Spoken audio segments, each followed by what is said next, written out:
Varicose veins కి సరైన చికిత్స కోసం సంప్రదించండి ఎవిస్ హాస్పిటల్.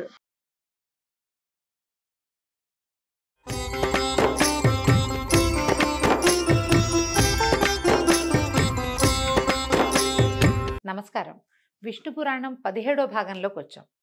ఊర్వశీ పురూరవుల కథ చెప్పుకుంటున్నాం. గంధర్వుల వలన లభించినటువంటి అగ్నికుండికని అడవిలో వదిలిపెట్టి వచ్చేసాడు పురూరవుడు. కానీ తర్వాత మళ్ళీ వెళ్ళి తెచ్చుకొని దాంతో తెచ్చేసరికి తేవటానికి ప్రయత్నం చేసేసరికి అగ్నికుండిక అక్కడ లేక ఒక జమ్మి చెట్టు, ఒక రావి మొక్క కనపడ్డాయి. ఆ అగ్నే ఈ చెట్టుగా మారుంటుందని భావించి దాంతో అరణిని మధించి చివరికి యజ్ఞం చేసి ప్రపంచమంతా మెచ్చుకునేలాంటి అద్భుతమైన యజ్ఞం చేసి ఊర్వశిని తన దానిగా చేసుకున్నాడని చెప్పుకున్నాం. ఆది కాలంలో ఈ యజ్ఞాలకు ఉపయోగించేటువంటి వైవస్వతాగ్ని కాలాంతరంలో ఆహవనీయము, గార్హపత్యము, దక్షిణాగ్ని అని 3 విధాలుగా అయ్యిందట. కొంతకాలం గడిచిన తర్వాత పురూరవుడికి ఊర్వశి యందు ఆయువు, ధీమంతుడు, అమానసుడు, విశ్వావసుడు, శతాయువు, చిరాయువు అనే 6 కుమారులు కలిగారట. ఈ అమానసుని కొడుకే భీమసేనుడు, అతని కొడుకు కౌంచనుడు, కౌంచనుని కొడుకు సుహోత్రుడు, అతని కొడుకు జహ్నుడు. ఈ జహ్నుడు రాజులలో ఋషిగా ప్రసిద్ధుడు. మనకి జహ్ను పేరు తెలుసు. జహ్ను మహర్షి అనే ఈయన రాజర్షిగా ఉండగా ఒకనాడు యజ్ఞం చేస్తుంటే గంగానది పొంగి ఆశ్రమాన్ని కడిగేసింది. ఇది ఎప్పుడు జరిగింది? భగీరథుడు గంగని శివ జటాజూటం నుంచి భూలోకంలోకి తీసుకొస్తూ ఉన్నప్పుడు అది ఏం చేసింది? గంగ పొంగి ప్రవహించి వస్తూ మధ్యలో ఉన్న జహ్ను మహర్షి ఆశ్రమాన్ని కూడా ముంచెత్తేసింది. ఆ సందర్భాన్ని చెప్తున్నారు. ఆ యజ్ఞపురుషుడిని దీంతో ఈయనకు కోపం వచ్చిందట. ఎప్పుడైతే ఈ గంగానదిలో మొత్తం ఆశ్రమం అంతా కొట్టుకుపోయిందో ఆయన జహ్నువు కోపించి యజ్ఞపురుషుడిని తనలోకి ఆహ్వానించి ఆ శక్తితోటి గంగ ఒక్క చుక్కైనా లేకుండా మొత్తం మింగేశాడట. మింగేస్తే అప్పుడు ఋషులు సురలు బతిమలాడగా భగీరథుడు బతిమలాడగా కరుణించి గంగాజలాన్ని తన చెవి నుంచి వదిలిపెట్టాడట. చేతి నుంచి అని కూడా చెప్తుందండి. కుడి చేయి ఎడం చేయి నుంచి వదిలిపెట్టాడని ఒక మాట, చెవి నుంచి వదిలిపెట్టాడని ఒక మాట, 2 రకాలుగా చెప్పబడతాయి. ఆయనలోంచి గంగానది బయటకు వచ్చేసింది. ఆ రావడం వల్లే జహ్నువు నుంచి బయటకు వచ్చింది కాబట్టి గంగకి జాహ్నవి అని పేరు వచ్చింది. ఇప్పుడు మనం ప్రఖ్యాతంగా జాహ్నవి పేరు పెట్టుకుంటాం. గంగానదికి ఆ పేరు రావడానికి కారణం ఈ జహ్ను మహర్షి. ఈయన పురూరవుని యొక్క మునిమనవడు అనమాట. ఆయన నిరాటంకంగా యజ్ఞం చేసుకున్నాడు. ఈయన కుమారుడు జనకుడు, ఆయన కొడుకు బలాశువుడు, అతని కొడుకు కుశుడు. కుశునికి 4 కుమారులు. మళ్ళీ లవకుశుల్లో కుశుడుగా మనం చెప్పలేమండి. ఈయన వేరే ఆయన. ఈయనకి కుశాంబుడు, కుశనాభుడు, అధుర్తుడు, రజోవసువు అని 4 కుమారులు కలిగారట. వార్లలో కుశనాభుడు ఇంద్రుడితో సమానమైన సాటి అయిన కుమారుడు కావాలని అడవికి వెళ్ళి తపస్సు చేసేసరికల్లా ఇంద్రుడు ప్రత్యక్షమయ్యి ఆయనకి కుమారుడుగా జన్మించాడట. ఆ ఇంద్రాంశతోటి కుమారుడు జన్మించాడు. అతని పేరు గాధి. ఈ గాధి పేరు కూడా మనం రామాయణంలో ప్రఖ్యాతంగా వింటామండి. గాధి నీతి నియమాలతో కూడి చక్కగా పరిపాలన చేస్తూ సంతతి లేక ఎంతో చింతించేవాడట. చాలా అద్భుతమైన రాజ్యం జరిపాడు అతను. ఆయన రాజ్యంలో ఉండగా చాలా చక్కటి పాలన చేశాడు, కానీ సంతానం కలగలేదు ఆయనకి. చివరికి ఎప్పటికో అనేక దేవతల్ని ఆరాధించాక ఆయనకు ఒక కూతురు పుట్టిందట. ఆ కూతురు పేరు సత్యవతి. ఆ కన్యను గోరి ఈ భృగువంశీయుడు ఒక ఆయన రుచికుడు అనే ఒక ఋషి వచ్చి గాధిని అడిగాడట, మీ అమ్మాయిని నాకు ఇచ్చి వివాహం చేయమంటే ఈ ముసలి తపస్సుకి పెళ్ళా అని నవ్వాడట. కాదే, ఇంత ముసలివాడు ఈయనకి ఇంత చక్కని కూతుర్ని నాకు లేకలేక కలిగిన కుమార్తెనిచ్చి ఎట్లా వివాహం ఏ రకంగా చేసేది అని ఆయన ఆలోచిస్తే కానీ రుచికుడు వదిలిపెట్టలేదట. నీకు కన్యాశుల్కం ఏం కావాలో కోరుకో, తెచ్చిస్తాను అని హెచ్చరించినట్లుగా చెప్పాడట. చెప్పి అనేసరికల్లా ఈయన అన్నాడు, సరే నువ్వు ఏమి ఇవ్వగలవో చెప్పు నాకంటే. ఈయన తెల్లని శరీరం, నీలివన్నే చెవులు, వాయువేగము అవి కలిగినటువంటి గుర్రాలను 1000 నాకు తెచ్చిస్తే మా పిల్లనిచ్చి పెళ్లి చేస్తానని చెప్పాడట. ఎలా ఉంటాయి ఇవి? తెల్లటి శరీరంతో గుర్రాలలో నీలివన్నే చెవులు ఉండటం లోకంలో ఉండదు. అసలు నీలపు రంగే ఉండదు గుర్రాలలో. పైగా ఏమిటి? వాయువేగం కావాలి, గాలితో సమానమైన వేగం ఉన్నవి అని అడిగేసరికల్లా రుచికుడు ఏం చేశాడట, ఆయన సరేనని వెళ్ళిపోయి తురంగ తీర్థం అనే క్షేత్రమందు వరుణుని ఆహ్వానించి తపస్సు చేసి 1000 గుర్రాలు పొంది తోలుకొచ్చి రాజుకి ఇచ్చాడట. రాజు ఇంకా ఏమీ మాట్లాడలేక చెప్పిన ప్రకారం తన కూతురైన సత్యవతిని రుచికుడికిచ్చి వివాహం చేశాడు. అయితే ఈయన రుచికుడు తపస్వి అయినప్పటికీ పెళ్లి చేసుకున్న తర్వాత గృహస్థ ధర్మాన్ని సుష్టుగా నిర్వహిస్తూ తపశ్చర్య జరుపుతూనే భార్యతో హాయిగా ఉండేవాడట. కొన్నాళ్ళయ్యాక సంతానకాంక్షతో ఒక మంత్రాన్ని మనసా ఉచ్చరిస్తూ ఆ చెరువు అంటే అగ్నిహోత్రంలో వేసిన దాన్ని దీన్ని అనమాట, హోమానికి సమర్పించిన ఆజ్యంలో మిగిలిన దాన్ని చెలువు అంటారు. దానిని ఋతు సమయంలో భార్యకి ఇవ్వడానికి సంసిద్ధుడయ్యాడు. అయితే ఈవిడ సత్యవతి భర్తకి నమస్కారం చేసి, నా తల్లి కొడుకు లేక కుమిలిపోతోంది, నాకు తమ్ముడు కలిగేటట్టుగా ఆమె కూడా కొంత చలువు ఇవ్వమని ప్రార్థించిందట. ఇదిగో అగ్నిలో హోమం చేయడానికి పక్వం చేసిన అన్నాన్నే చెలువు అంటారు. చెలువు అంటాం మనం. ఈ పురాణ పుస్తకాల్లో చెరువుగా కనపడుతుంది. అది రా కొమిస్తే రూ రాస్తారు. ఆమె అడిగింది, మాకు మా నాన్నకి పురుష సంతానం లేదు, నా తర్వాత సంతానం కలగలేదు, మా అమ్మ కుమారుడు లేడని కుమిలిపోతుంది, కాబట్టి ఆమె కూడా కొంత ఇవ్వమని అడిగేసరికల్లా భార్య ప్రార్థన విని ఆయన సరేనన్నాడు రుచికుడు. ఆమెను రప్పించాడు, అత్తగారిని కూడా పిలిపించాడు. బ్రాహ్మణ క్షత్రియ సంప్రదాయానుసారంగా ఆయా మంత్రాలతోటి చెరువుని కల్పించి ఇద్దరికీ విభజించి ఇచ్చి సమిత్కుశ ఫలాల కోసం అడవికి వెళ్ళాడు. సరే ఆయన ఏర్పాటు చేసి, వీళ్ళకి ఈ సమయం అయిన తర్వాత తీసుకోండి అమ్మా అని ఏర్పాటు చేసి ఆయన దారిని ఆయన పువ్వులు దర్భలు అవి తెచ్చుకోవడానికి వెళ్ళిపోయాడు. అప్పుడు తల్లి కూతురుతో ఏమందంటే, లోకంలో అందరూ తమ కొడుకులు మంచివారుగా ఉండాలని కోరుకుంటారు, అలాగే నీ భర్త నీకు ఇచ్చిన ఆ పాయసం అలాంటిది, నాకు ఇచ్చింది చూడు అంత బాగా కనిపించట్లేదు, ఆ పాయసం బాగా గుమగుమలాడుతోంది, ఇది గుమగుమలాడట్లేదు. అట్లా భావించింది ఆమె. తన సోదరుడు సకల సగుణవంతుడిగా ఉండాలని అక్కయ్యలు కోరటం సహజం లోకంలో. అక్కయ్యలకి ఎప్పుడూ తమ్ముళ్ళ ప్రీతిగా ఉంటుంది. కాబట్టి నువ్వు నీ భర్త ఇచ్చిన చెరువు నాకు ఇచ్చింది నువ్వు, నీకు ఇచ్చింది నేను, నాకు ఇచ్చింది నువ్వు మార్చుకుని ఆరగించాలని నా మాట, నా ఉద్దేశం. అదిగాక బ్రాహ్మణుడు బలపరాక్రమాలు కలవాడై ఉండటం ఆ జాతికి తగంది, పైగా నిరర్థకం కూడా. క్షత్రియుడికి మాత్రం ఉండాలి బలం, ఎందుకంటే అతను రాజ్యాన్ని కాపాడాలి, భూమిని కాపాడాలి. కాబట్టి నాకు అలాంటి కొడుకు కలిగితే రాజ్యాన్ని నిష్కంటకంగా పరిపాలించేవాడు అవుతాడు, అది నీకు కూడా మంచిదే కదమ్మా, ఆ రాజ్యంలోనే నువ్వు ఉంటావని ఇలా మంచి మాటలు చెప్పి, నీకు ఇచ్చింది నేను తీసుకుంటాను, నాకు ఇచ్చింది నువ్వు తీసుకొని తల్లి సత్యవతికి నచ్చజెప్పింది. దాంతో సత్యవతి మరి ఇంకేమీ మారు మాట్లాడకుండా ఏం చేశారు ఇద్దరు, ఈవిడ చేతిలో ఉన్నది ఆవిడ చేతిలో ఉన్నది ఈవిడ మార్చుకొని ఆరగించారు పాయసం. ఎవరిళ్ళకి వాళ్ళు వెళ్ళిపోయారు. అడవి నుంచి వచ్చినటువంటి రుచికుడు ఇది గ్రహించి భార్యని అడిగట, ఇదేమిటి ఇలా చేసావు, చెరువు మార్చుకుని నువ్వు మీ అమ్మ ఆరగించారా, నీ గర్భం రుద్రమూర్తిగా పెరుగుతుంది, నేను చెప్పింది ఒకటి నువ్వు చేసింది ఒకటి, క్షత్రియకర్మలు చేస్తూ శస్త్రాస్త్రపాణి అయి మహానుభావుడయ్యే కొడుకు నీకు, వేదాంతవేది తపస్శాలి బ్రాహ్మణాచారవర్తనుడు అయిన కొడుకు మీ తల్లికి కలుగుతారు అనేసరికల్లా ఆవిడ బాధపడిపోయిందట. అయ్యో, ముని అన్న మాటలు విని సత్యవతి మంటలో కడుపులో మంట వచ్చేసిందట ఆమెకి దుఃఖంతో.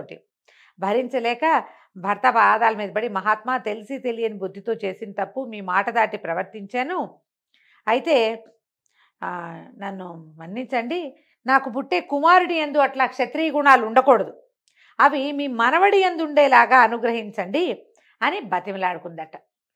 బతిమాలింది, ఎన్నో విధాలు అడిగిందట.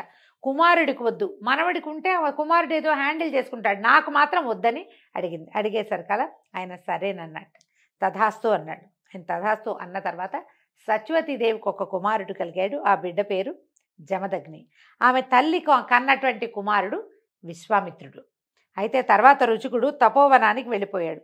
సత్యవతి కౌశికి అనే నదిగా మారిపోయింది. జమదగ్ని ఇక్ష్వాకు వంశీయుడైన రేణువు అనే రాజు కూతురైనటువంటి రేణుక అనే పేరు కలిగిన కన్యకని పత్నిగా పరిగ్రహించాడు. ఈ దంపతులకు, జమదగ్ని రేణుకాదేవి దంపతులకు దుష్టక్షత్రియ కాలరుద్రుడుగా విష్ణువంశతోటి ఒక కుమారుడు కలిగాడు. అతడే పరశురాముడట. ఈ విశ్వామిత్రునకు దేవతల కోరికను అనుసరించి సునశ్శేపుడు అనేవాడు దత్తపుత్రుడయ్యాడు. ఆ సునశ్శేపుని కుమారుడు దేవరాతుడు. ఈ విశ్వామిత్రుని కొడుకులు మధుచంద కృత దేవాష్టక హారీతులు. వీళ్ళు మహర్షి కన్యకల్ని పరిగ్రహించారని పరాశరుడు తర్వాత ఇలా చెప్తున్నాడట. పురూరవుని పెద్ద కుమారుడు ఆయువు, వాడి భార్య పేరు రాహుపుత్రి. ఇతనికి 5 కుమారులు కలిగారట. నహుష, క్షత్ర, వృద్ధరంభ, రజ్య, నేనస్సులని వాళ్ళ పేర్లు. వాళ్లలో నేను నీ కొడుకు సుహోత్రుడు, అతని కొడుకులు కృత్స్నమద, కాశ్య, కాసులు అనేవాళ్ళు, కాసుడు అనేవాళ్ళు ఉండేవాళ్ళట. ఈ రాజసూయాది యజ్ఞాలు చాలా సంతృప్తికరంగా అత్యద్భుతంగా చేశారు వాళ్ళు. వాళ్ళల్లో కృష్ణమదని కుమారుడు శౌనకుడు. 4 వర్ణాల వారితో చక్కగా నడిపించిన వాడు. అంటే ప్రపంచాన్ని చాలా బాగా నడిపించాడట అతను. కాసుని కుమారుడు దీర్ఘతపుడు. తపోనిధులలో ముందుగా చెప్పదగినవాడు.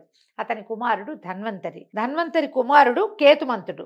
అతని సుతుడు దివోదాసుడు. అతను కాశీపతి అయి చల్లని పరిపాలన సాగించాడు. అతని కుమారుడి పేరు త్రివర్ధనుడట. ఎంతో మంది కుమారుల పేర్లండి. ఇవన్నీ ఆయా వంశాలు తర్వాత కొంతకాలానికి జరిగిన రాజ్యాల గురించే చెప్తారనమాట. ఈ త్రివర్ధనుడు కువలయం అనే పేరు కలిగిన గుర్రాన్నెక్కి భూమి మీద తిరుగుతూ ఆ విధంగా కువలయాశ్వుడు అనే పేరుతోటి ప్రసిద్ధుడయ్యాడు. అయితే అతన్ని తండ్రి వత్స వత్స అని పిలిచేవాట. వత్స అంటే ఏం లేదు, కుమార అని, బాబు అని, మనం బాబు అని పిలుస్తాం పిల్లల్ని, ఆ పేరే వత్స. అయితే వత్స వత్స అని పిలవటం వల్ల వత్సుడు అనే పేరుతోటి పెరిగి అతని దేశం వత్సదేశంగా పేరు పొందింది. శత్రురాజుల్ని ఎంతమందినో నిర్మూలించడం వల్ల అతన్ని ఋతధ్వజుడు అని కూడా పిలిచేవారట. అంటే ఎక్కువ మంది శత్రువుల్ని సంహరించడం వల్ల. ఈ కువలయాశ్వుడి కథ మనం దేవి భాగవతంలో వింటామండి. ఇతనికి మదాలస అనే పరమపతివ్రత అయిన భార్య యందు అలర్కుడు అనేటువంటి ఒక కుమారుడు కలిగాడు. ఈ అలర్కుడు లెక్కకు మీరిన సంవత్సరాల కాలం సకల జనానందకరంగాను రాజ్యాన్ని పరిపాలించాడు. ఆ కాలంలో అలర్కునికి సాటిగా చెప్పదగిన పరిపాలకుడే లేడట. అతని వంశం పుత్రపౌత్ర ప్రపౌత్రులతో ఎంతో అభివృద్ధి చెందింది. ఆ తర్వాత పురూరవుని యొక్క మనవడు రజి. అతని కూడా లెక్కకు మిక్కిలిగా కుమారులు కలిగారట. పరాక్రమ ప్రాభవంలో సాటి లేదట ఆ రజికి. పోరాడవలసి వస్తే ఇంద్రుణ్ణి కూడా ముప్పు తిప్పలు పెట్టి 3 చెరువులు నీళ్లు దాగించగలిగినంత ప్రతాపశాలట. ఆ కాలంలో ఒకసారి దేవదానవులు బ్రహ్మ వద్దకు వెళ్ళి, తాత మాకు యుద్ధం జరిగితే మాలో గెలుపెవరిది అని అడిగితే, పురూరవుని మనవడు రజి ఎవరి పక్షానుంటే వాడిదే గెలుపని బ్రహ్మదేవుడు కూడా చెప్పాడట. రజి అంత పరాక్రమశాలిగా ఉండేవాడు. తర్వాత దానవులు తొందరగా రజి వద్దకు వచ్చి మా పక్షాన నుండి యుద్ధం చేయనాయన అని బతిమలాడారట. బతిమలాడితే, సరే మీకు సహాయం చేశాను అనుకోండి, ఒకవేళ మీకు గెలుపు కలిగితే నన్ను ఇంద్రుణ్ణి చేస్తారా మీరు అని రజి అడిగాడు. అడిగితే వీళ్ళేమన్నారు, మాకందరికీ పెద్ద సామాన్యుడు, అతనే మాకు ఇంద్రుడిగా ఉండదగినవాడు, మేము ఇప్పుడు యుద్ధం చేసేది అతన్నే ఇంద్రుడు చేయడానికి, మరి నిన్నెట్లా చేయటం అని ఆలోచించి, ఇట్లా కుదరదు మా వల్ల కాదని దానవులు వెళ్ళిపోయారట. కాసేపు అయిన తర్వాత దేవతలు కూడా వచ్చి దానవులు ఎట్లా రజిని అడిగారో అదే విధంగా మా వైపు నుండి యుద్ధం చెయ్యి అని అడిగితే రజి దేవతల్ని కూడా అడిగాడు, నన్ను ఇంద్రుణ్ణి చేస్తారా అని. సరే వాళ్ళేమనుకున్నారు, మనకి రాక్షస బాధ లేకపోవటమే ఇంపార్టెంట్, ఇంద్రుడు ఎవరైనా పర్వాలేదు అని ఆలోచించి, నీకు ఇంద్ర పదవి ఇస్తాము, నువ్వే మా ఇంద్రుడివి, ముందు యుద్ధం చేయమన్నారు. ఇతను ఏం చేశాడు, ఈ రజి దేవగణాలతో పోయి యుద్ధానికి వెళ్ళి రాక్షసులందరినీ జయించేశాడు. వీళ్ళని ఎంతో సంతోషపెట్టాడు దేవతల్ని. అప్పుడు ఇంద్రుడు వచ్చి నమస్కారం చేసి ఏమన్నట్ట, ఆపదలో ఉన్నవాడిని కాపాడినవాడు కన్న తండ్రి సమానులు. నువ్వు మమ్మల్ని ఈ రాక్షసుల బారి నుంచి కాపాడావు కాబట్టి నువ్వు నా తండ్రి వంటి వాడివి, నేను నీ కుమారుణ్ణి. రాజేంద్ర, మానవలోకంలో ఇంద్రుడు అయ్యావు, నీకు వేరే ఇంద్రపదం ఎందుకు, కరుణించి నా చోట్లో నన్నే ఉంచున్నాయన అని. ఎక్కడైనా లోకంలో ఏముంది, కొడుకు ఏదడిగితే తండ్రి అది ఇస్తాడు. ఇప్పుడు నేను నీ కొడుకును కదా, నువ్వు మమ్మల్ని రక్షించి కన్న తండ్రి అయిపోయావు కాబట్టి నాకు నా రాజ్యాన్ని నాకే ఇవ్వు అని అడిగితే, ఈ రజ అన్నట్ట, పగవాడైనా వచ్చి ప్రార్థిస్తే వాడు కోరింది ఇచ్చి సంతోషంగా పంపటమే ధర్మం. ఇంద్రుడంత వాడొచ్చి దీనంగా కోరుతుంటే కాదంటాం అధర్మం కదా అని అనుకొని, సరే మంచిది, నువ్వు అమరావతికి పో, హాయిగా నీ రాజ్యాన్ని నువ్వే ఏలుకో, నువ్వే ఇంద్ర పదవితో ప్రవర్తించు అని చెప్పి వెనక్కి వచ్చేసాడట భూలోకానికి. కలహాసనుడైనటువంటి నారదుడు రజి యొక్క కుమారులకి దుర్బోధ చేసి రెచ్చగొట్టాడట. ఆ ఇంద్రపదవి కోసం వాళ్ళు ఏం చేశారు, రజి ఇంద్రపదవిని కోరికల వదిలిపెట్టేశాడు. హాయిగా సంతోషంగా అతడు వదిలేసిన ఇంద్రపదవి కోసం ఆయన కుమారులు దండెత్తారు. లోకంలో మనం ఇలాంటివి చూస్తాం, నాన్నలు చేసిన దానాల్ని వెనక్కి లాక్కోవడానికి ట్రై చేసేటువంటి కుమారులు మనవలు పుష్కలంగా కనపడతారు కలికాలంలో. ఆ కాలంలో కూడా ఒకళ్ళో ఇద్దరో ఉండేవాళ్ళు, ఇదిగో వాళ్లే వీళ్ళు. అది కూడా వాళ్ళు ఏంటంటే వాళ్ళంతటి వాళ్ళకి పుట్టల. నారదుడు వాళ్ళని రెచ్చగొట్టాడు.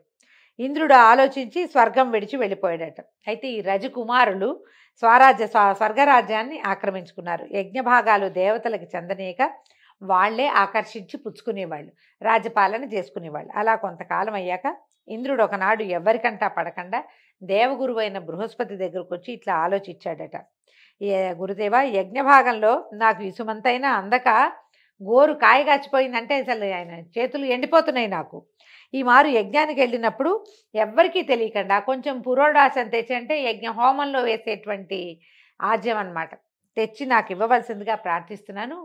మన్నించు, నన్ను క్షమించు, ఈ పని చేయిస్తున్నాను నీతోటి అంటే ఇంద్రుడి మాటలకి దేవగురువైన బృహస్పతికి మనసు కరిగిపోయిందట. ఏం చేశాడు వెంటనే, దేవతలకి మేలు దేవతలకి పగవాళ్ళు ఎవరైతే వాళ్ళకి ఫలానా వాళ్ళు అని పేరు పెట్టల, దేవతలకి పగవారికి మాత్రమే కీడు కలిగేలాగా అభిచార హోమాన్ని ఒకదాన్ని నిర్వహించాడట.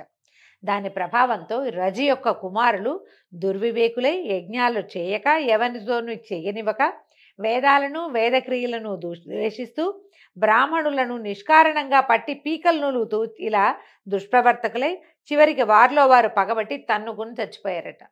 ఏదైనా ఒక వంశము ఒక ఇది నాశనం అవ్వాలంటే ఇట్లా అభిచారం చేస్తే వాళ్ళలో వాళ్ళే కొట్టుకుని చచ్చిపోతారు చివరికి. ఈ విధంగా అమరావతి ఇంద్రపదవి సురరాజ్యము మళ్ళీ ఇంద్రుడికి స్వాధీనమైంది. ఇంద్రుడు వచ్చి తన రాజ్యంలో సుఖంగా ఉంటూ యజ్ఞాది వైదిక క్రియలు జరిపిస్తూ యజ్ఞభాగాలు గైకుంటూ ఆనందంగా ఉన్నాడు. ఈ చరిత్ర విన్న వాళ్ళకి స్థానభ్రష్టత్వం ఉండదు. ఏదైనా సమస్య వచ్చి మనకు స్థానంలోంచి వెళ్ళిపోయే ప్రాబ్లమ్స్ ఉన్నవాళ్ళు ఈ విష్ణు పురాణంలోని ఈ ఇంద్ర పదవి పోవటం రజి యొక్క కుమారుల గాథ గనక వింటే ఆ సమస్య రాదని పరాశర మహర్షి మైత్రేయుడికి తెలియజేశారు. తర్వాత చెప్తున్నారు, క్షప్రివృద్ధుని సంతతి మిక్కిలిగా విస్తరించింది. దంభుడు సంతతి లేనివాడే తపశ్చర్యలో మునిగాడు. నహుషునకు 6 కుమారులట. యతి, యయాతి, సంయాతి, ఆయాతి, నియతి, కృతి అని వాళ్ళ పేర్లు. యతి రాజ్యసుఖాలు అంగీకరించక యతీశ్వరుడైపోయాడట. యయాతి రాజ్యాభిషేక్తుడై శుక్రుని కుమారుడైనటువంటి దేవయానిని వృషపర్వుని కుమార్తె అయినటువంటి శర్మిష్ఠని పరిగ్రహించి ఆనందంగా ఉన్నాడు. అయితే యదువు దుర్వసువు అనేవాళ్ళు దేవయాని యొక్క కుమారులు. దృహ్యుడు ఆసువు పూరుడు అనేవాళ్ళు శర్మిష్ఠ కుమారులు. అయితే యయాతి శర్మిష్ఠని ఎక్కువ ప్రేమగా చూస్తూ దేవయానిని అంతగా చూడకపోవటం వల్ల మావగారైనటువంటి శుక్రుడు యయాతిని శపించాడట. యయాతిని మావగారు ఏమని శపించారు, యయాతి తన యొక్క శాపాన్ని ఏ విధంగా పోగొట్టుకున్నాడో రేపు ఉదయం భాగంలో తెలుసుకుందామండి. అంతవరకు సెలవు, నమస్కారం.